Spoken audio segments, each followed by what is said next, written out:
menyembah dalam kudus hadirat-Mu. Hampiri tata kasih karunia-Mu Bapa.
Kita mau mengaplikasikan sebagai kebenaran firman Tuhan, sebagai umat Tuhan, sebagai pelayan-pelayan Tuhan.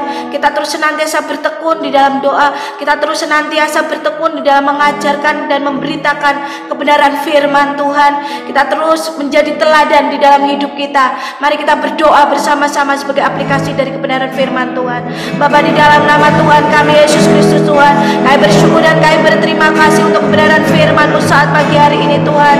Engkau Tuhan yang akan terus mampukan kami Tuhan sebagai umat-Mu, sebagai pelayan-pelayan-Mu Tuhan, untuk kami terus senantiasa bertekun Tuhan, mengajarkan dan memberitakan firman Allah yang benar, untuk kami terus boleh menjadi teladan di dalam hidup kami Tuhan, sehingga nama-Mu Tuhan boleh dipermuliakan, nama-Mu Tuhan boleh diagungkan, dan banyak orang Tuhan boleh bertobat melalui teladan kehidupan kami Tuhan.